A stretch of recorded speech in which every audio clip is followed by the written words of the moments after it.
As you've no doubt guessed from this ridiculously long introduction sequence, we've made it to the first dating simulation game to be released on the WonderSwan.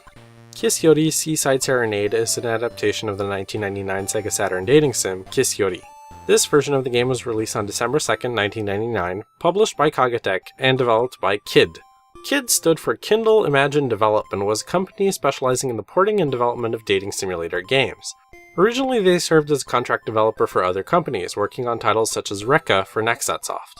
It's not until the late 90s that they would go all in with dating sims, eventually releasing their own well-known Infinity and Memories Off series. But if we're being honest, you probably only know KID from Pepsi Man, the so bad it's good licensed Pepsi platformer for the PlayStation. They declared bankruptcy in 2006 and had their intellectual property acquired by Kaga Create subsidiary, Cyberfront Corporation. Cyberfront also declared bankruptcy in 2013, and Kaga Create went defunct in 2015, so KID's intellectual property probably remains in Kaga Electronics' hands today, not that they're doing anything in the video game space anymore.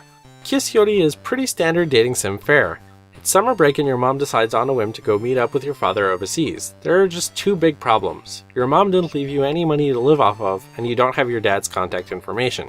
How careless. You apply to a part-time job at Marine Palace, a beach resort, in a panic, and ask the owner to make you in advance so you can make rent. This game is about your experience working at that job and meeting the beautiful girls who frequent the beach that it's located on. In typical Tokimemo fashion, you've got some personal stats to work on: knowledge, dexterity, masculinity, and charisma. What happens to those stats is influenced by what activities you choose to do at your job as well as which items you consume.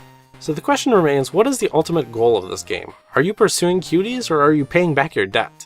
Well, let's make this pretty clear. If you don't manage to pay back your debt to the owner by the end of the game, not only will you be lacking the funds to take your cuties out on dates, but you'll be met with a bad end anyway. If you put in reasonable effort at work, you'll have the funds to take girls out on dates. You'll be passively raising your stats, which increases your chance for success with the girl you're pursuing, and you'll be on your way to paying off your debt as well. There's also a stamina and stress system in this game, so don't overwork yourself and make sure to get a decent amount of sleep. There is a soft spot in my heart for 90s dating sim CGs, and looking at the ones from the original release did stir up those feelings in me. The WonderSwan version does its best to try and emulate the style, but unfortunately they had to restrict the size of the canvas they were working with due to cartridge size limitations, so they didn't come out quite as good as they could have. Part of what's eating away at that cartridge size is the inclusion of limited voice acting samples for each of the female characters, and of course, that extensive introduction sequence I played at the start of the video.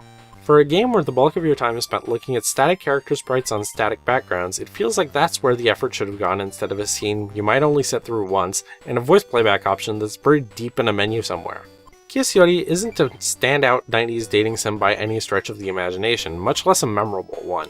There are always going to be super fans for each of these games, but it usually isn't a very good sign when there's no side media released around a dating sim franchise beyond the first 9 months of release. Aside from one weird attempt at cashing in on the trend of DVD player games in 2003 by re-editing scenes from the first anime OVA, Yori's last significant media release was this WonderSwan version in December of 1999, and then it vanished into the ether never to be heard about again. Unless a particular character really strikes your fancy, there are more historically important and or interesting dating sims out there for you to play through to make better use of your time than playing through this game.